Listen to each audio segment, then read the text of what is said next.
Welcome back to the Healing You Show with our host, Gloria Lybecker, and I'm your co-host, Vanessa Harris. And today we're going to discuss what is a paradigm shift. Yes, a paradigm. I remember the first time I heard that, I'm like, what? And actually, the first time that I was hearing this discussed in this way was at a basic workshop for nonviolent communication. Mm-hmm. And that was really life transforming for me to go and explore this. I found the book because it was nonviolent and my child was showing up violent. And I thought, well, this must be the book for me. And then I actually went forward with that and I did the Parent Peer Leadership Program. And I deeply immersed myself in this way of being, much to some of my children's dismay. And now they just accept that mom just talks different. But a big part of it is, for the purposes of this exploration, is I actually was raised in a culture that was really dominant. So it was either you were the one dominating or you were being dominated. Mm-hmm. So there was a lot of have-tos. There were a lot of shoulds and oughts and have-tos. And there were no alternatives. It's just the way it was. And it's like nobody broke the mold. It was very rigid. And so there was a lot of boundaries and there were a lot of consequences and it was like everybody is supposed to just march to the order that they were given and comply. Mm. And the only way you could ever rise up in that hierarchy was if somebody died or fell away or you got big enough to take their place and challenge them. But so it's really competitive. And it's really, watching out, have to watch your back all the time. It's just, it's very, I think the sympathetic nervous system has to be completely activated there. I was going to say, it sounds exhausting. Yeah. And I have experienced living in that, but to varying degrees. And yeah, it's exhausting. I noticed it in when my children went into the high school system. It was another whole level of dominate or be dominated. And when they go back into a school year, they come home exhibiting different behaviours and actually feeling tired and not well. And I'm sure part of it is just that shock to their nervous system and a big shift because they've gone from a different paradigm of being at home for 6 weeks where we're not operating on punishment and shoulds and have to most of the time. Like sometimes I do, and I swing violently back into that paradigm, the dominating paradigm. Yeah. But there's still that nurturance, whereas in the school environment it's very much structured and there's a hierarchy within the students and the school, the student body. Mm-hmm. Yeah, and so the new paradigm that I like to invite people into, and I particularly like to do this with my herd of horses, is partnership.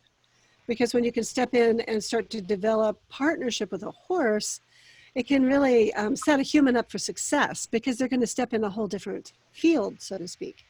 It's very relational and everything you do with your body is going to make a difference.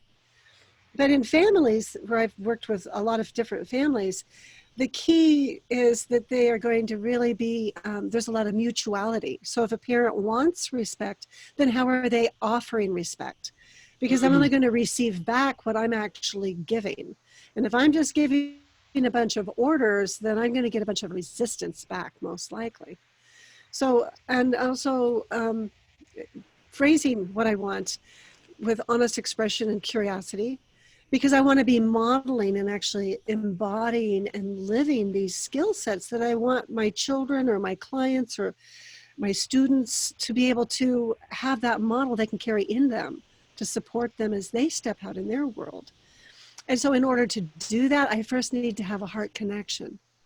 So I need to have that self connected within myself so that I can offer and extend it to others energetically. And I'm wondering what you're hearing me say.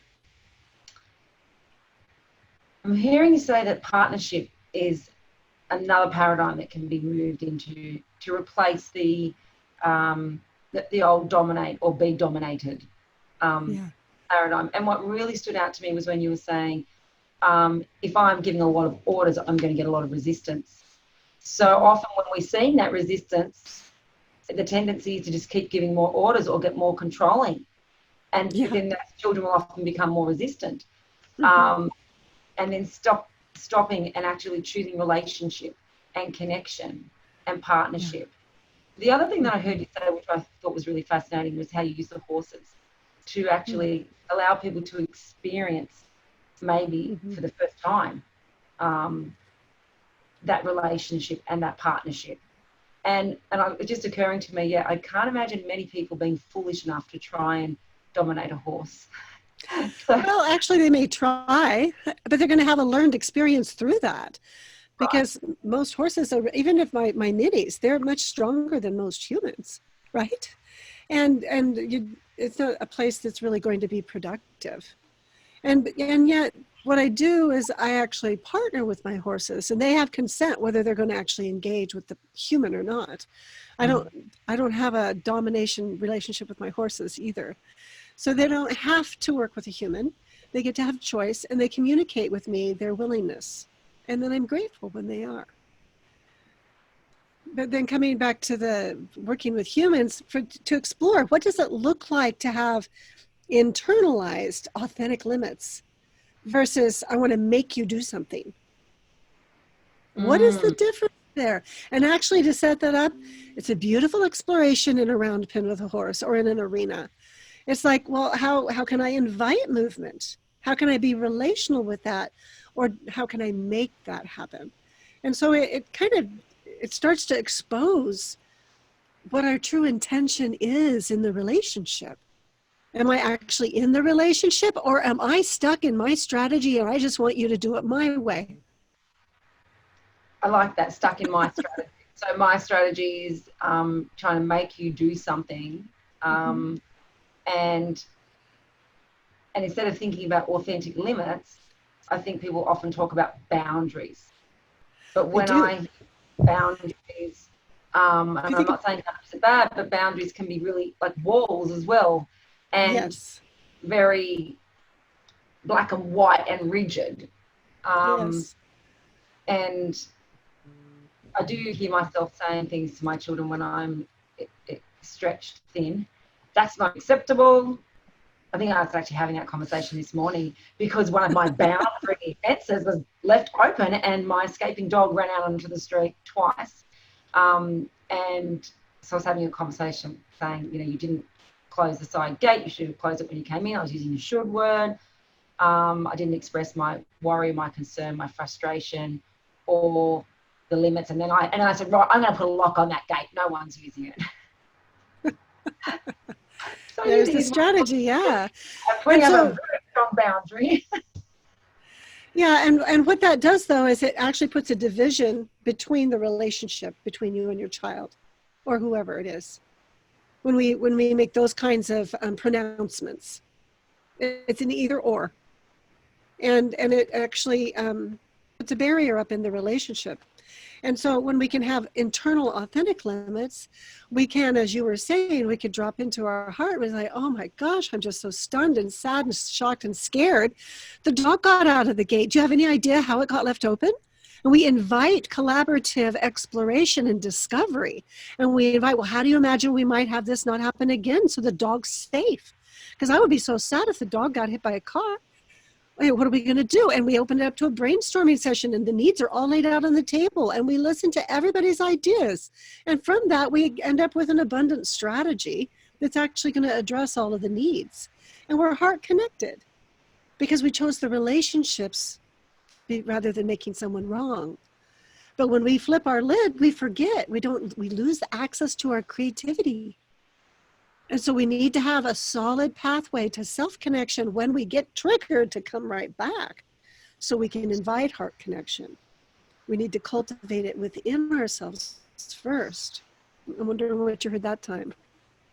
So I heard you saying about when we're expressing ourselves authentically, then that gives the opportunity to problem solve and actually invite the other person into partnership, to actually contribute to the strategies that come up. And then with that comes a whole bunch of willingness. and motivation from all parties. And then in hearing that, I also was thinking about when you're talking about if you're giving too many orders, you're getting too much resistance. One of the things that we get back a lot is what we call accountability, or people like to call accountability, or not owning. There's this big thing about in schools that is talked about. You got to own your behaviour, and we talk about it at home sometimes. So, did you leave the gate open this morning? No, was the response I got, and I'm like, well, how did you get back when you came to get your bag? And so then it's sort of like, yeah, I must have left it. The dog got out, so it's sort of like, okay. But the initial response is, it wasn't me. It wasn't me, because we're in defense. Well, but how are we asking the initial question, though?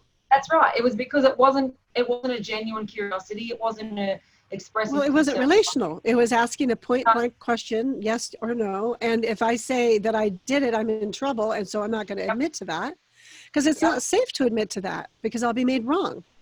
Yes, and that's what I was doing. My tone of voice was making. I already knew that he had left the gate open, so it was ridiculous to even ask. I should have just said, I noticed you left the gate open when you came in to get your bag, or I'm guessing that you did because the dog got out or something. So I wasn't even being honest. It was just make wrong, complete make wrong. And then I got resistance and monosyllables and. Yeah. I'm wondering if you'd be open to hearing another possibility of how you might engage with that. I would love to hear another possibility. Because there are so many. But taking the time just to explore a few might be beneficial for our listeners as well. Just to realize there's not just one or the other way to do this thing called relationship. Mm-hmm. So one way could be saying, oh my gosh, did you know the dog got out today? Asking that question, the dog got out today. And my heart about stopped. I was so scared that she was going to get hit by a car. And then pause and wait for an answer. Well, the gate was wide open, and I'm just really concerned about that. Do you have any ideas how we can make sure the gate stays secure? So again, I'm expressing my concern based on the need. The need is to keep our beloved dog safe, but I'm opening up for partnership and collaboration, because I know our children are so incredibly gifted and creative. They will come up with ideas that I won't have even thought of in a million years when I actually give them the space to use that creativity and to contribute to the well-being of the family dog. Well, the two family and I take myself out. Yeah, well, I take myself out of that driver's seat, and I open it up for exploration and discovery. And I might reflect back, oh, well, that's an idea. I wonder how that might work. And then I'm actually modeling the problem-solving skills. Well, do you have any other ideas? So I just kind of keep it open. I keep it open and curious. When I'm hearing that, I'm imagining what kind of solutions or what kind of things I would hear. And one of the things that I frequently would hear would be, oh, well, yeah, I'll just remember to shut the gate. But I know they don't remember, and I know they can't. And when they're tired and exhausted in the morning, or when it's so that just continues the conversation. Saying, oh, well, thank you. And I'm wondering, when you're tired and exhausted in the morning and you forget, what then?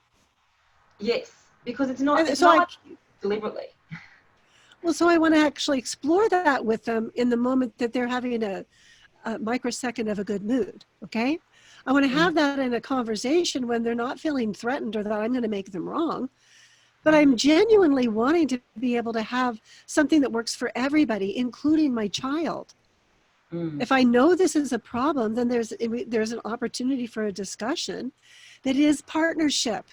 That is, everyone matters, and everyone's experience of the relationship matters. Because if they don't have that consistently, then they're actually set up and so, well, we pretend we're a partnership, but we're really kind of domination half the time, or whatever it is. Yeah. So there's that willingness to stretch ourselves to grow into the relationship, because as our children grow and develop and learn, our relationships with them change unless we continue to foster them. Because they're not just the little kids that we can just scoop up and spin around and make everything all better. They really need to have these relationship building skills and mindsets And when they get to have them experientially with their parents at home, with their community at home, then it's going to really support them to keep solid ground underneath them as they continue to make new relationships, because the rest of their life they're going to be making new relationships. And you want the motivation for why they take the actions they do to be internal, intrinsic, not because Joe did this or Sally did that.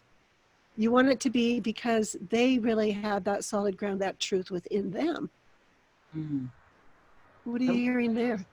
When I'm hearing you describe that, it's about developing those skills. And so it's not just about having partnership and relationship with those around you.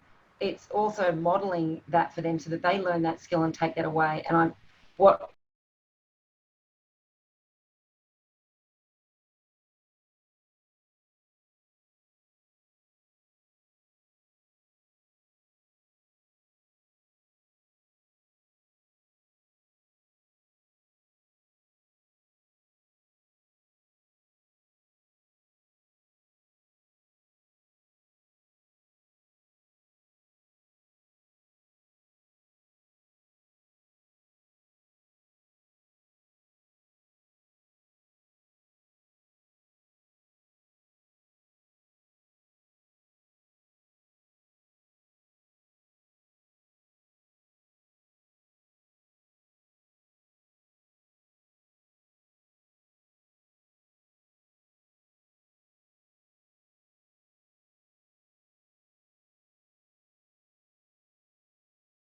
Well, and hopefully that is the home, because as our children grow, if ideally most people think they go from 0 to 18 and now they're out to the university, right?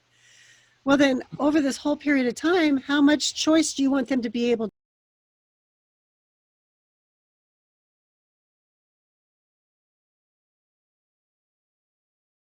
to discover and explore and experiment? So they develop a solid sense of self and confidence and conviction about their values. And but they're always open and able to stay engaged in a conversation. Just because somebody doesn't agree, that doesn't mean they have to diminish. So that's going to happen when they get to have lots of practice from the time they're just little. And to recognize that everything that anyone does is an attempt to meet those needs. And what might they be? Because we're always and only reaching for life. But what are we reaching for? Are we even aware of it in the moment?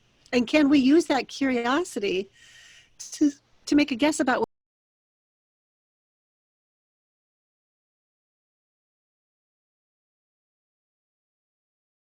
And even the judging and making them wrong, is that a paradigm in itself? Like, how do you shift from living in, because I know that is how we are nearly every culture that I know. I don't think I know a culture set up around judgment. And well, we need to slow down and notice what we tell ourselves, because that's the programming that we were imprinted with when we were little ones. And unless we ever slow down our life enough to pause time and untangle that, we can, because that's our default mode network that operates without us even being conscious that it's operating, then we can actually start to develop a compassionate witness, our essential self, somebody that actually looks through the lenses of everyone matters and what might their needs be. So I'm wondering what the opposite is. So what's the other side in your experience of paradigm shift when you move from dominating and being dominated to partnership? When you move from judgment, what's the opposite of being in judgment and analyzing? What's the other side of that? What's the paradigm shift there? Well, what I've developed are actually two trees. And one is the trees that is the one that has those 4 D words that Marshall Rosenberg talks about. Let's see if I can remember them. It'd be diagnose, which would be analyze and label and judge. And then we also have deserve-oriented language. We have denial of responsibility, and we have demands that we make. And so if those 4 characteristics are in our language, in our relationships with ourselves or with others, then we're living in that tree that is really scarcity thinking. And it is disconnected from life itself. And it is actually, we can recognize that we're having really strong emotions that we may perceive as negative, and we're implying wrongness of ourselves or others, or we are judging and comparing. Yeah. And we grow really strong roots that can be resentful, and it's got rocky soil under it. But when we can recognize that we're there, because you know what, we were created to be beings that can make judgments. We need to be able to do that. Judgments aren't necessarily bad, but it's what's the intention underneath them that colors the perception. So it's an invitation to come back to life. And that invitation is to come back to our heart. And there's another tree that's connected to life energy. And we reconnect our hearts to life, then we slow down and we notice what we're feeling, the sensations in our body.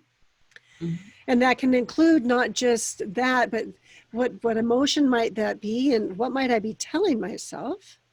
Because when I can hear what I'm telling myself, it gives me a direct link into what do I actually need. Like if I'm running something like, oh, nobody likes me, or oh, I'm never going to get ahead in life, that gives me great ideas about what I might be needing. And so when I can slow down and get connected, and the roots of that tree are really the needs, the beautiful needs that are universal for all humans, all of life, actually. And when I can slow down and get with that need that just makes my body shift, that's my paradigm shift. I now landed back in my heart, and that'll naturally have me be curious and open about others. And the branches of that tree are actually reaching out to offer empathetic presence, either silently or verbally, or they're going to offer honest expression about what's true for me. And at any moment I get triggered, I can go right back down into my roots and get self-connected again, so that I can keep my solid ground, my solid foundation under me. But both trees are who we are, because we always have that ability to judge in us, but it can actually be a roadmap into what are the beautiful needs that underlie those desperate attempts to meet them, those actions. So when we can learn how to read the facial expressions and the body postures, the tones of voice, those are all going to help us to be able to land back in our hearts. What are you hearing there? I'm hearing you in a nutshell. I'm hearing you describe in a lot more detail in a beautiful, rich way. Paradigm shift in 2 ways I got out of that, or 2 levels. One, we could describe with words. So one being in judgment, and then shifting to connection, either self-connection, connection to others, and connecting with life. So instead of judging, heart connection. That's a different paradigm and a different place to be. But then what I heard, you said something there where I thought, you said you sink in when you really get connected to the need and you really feel the beauty of that need, then experience a shift. So what I was hearing was an experiencing a paradigm shift. They're 2 different things, aren't they? So I can understand, I can read it, I can see it, I can go, intellectually there's judgment, and then there's heart connection. But then there's actually experiencing a paradigm shift. Living it and feeling it and knowing it and just having it all through your body. It's transformational. Yes. It is transformational. And there's no going back in my experience. Once I experienced it, really a full-bodied experience of it, I saw it reflected back in my child, and my heart melted. And so that is the way that's why I'm here. That's why I do what I do, is to find more ways to make this accessible. And again, coming back to the horses are such amazing partners with this. They actually, being in their space, our hearts naturally open because they help us remember who we were created to be. Well, I don't think that the horses, I don't get judgment from horses. When I stand in front of the horses, I'm not experiencing judgment. It's like they're already connected. And when I'm around your herd, I just have this extremely, actually any horse now, I just have this extremely strong sense of wanting to connect in with that horse. And my experience is that it's easier to connect with some than others. So I have fallen in the trap of coming across a horse and expecting that I'm going to connect with them the same way as I have to with your horse, and then going, oh, it's just not quite the same. Because obviously been trained differently or lived and experiencing things differently themselves. But that judgment is not there. I don't think horses... Yeah, well, they do reflect back for people, depending on what's happening inside of a person. They tune into that and they can read the intention of the individual. And that's going to be different for different people. So I've never seen a session be exactly the same, ever, even with the same person. It's interesting you say that, because I actually feel like I can read the intentions of people, and sometimes I feel it's like I feel the intention from someone, and it can sometimes be completely different to what they're presenting. They can be saying one thing to me and smiling and saying, we're doing this, yes, we're committed to this, but I'm not energetically feeling the intention. There's an incongruence that I notice. So I think that it's not just horses that tune into that. And no, horses can support us to learn how to do that. And I think children are really good with that as well. So if we're saying that we're not judging you, or we're just using a script to talk and say the right words, but our intention is not generally to connect from the heart, it just doesn't. It falls flat.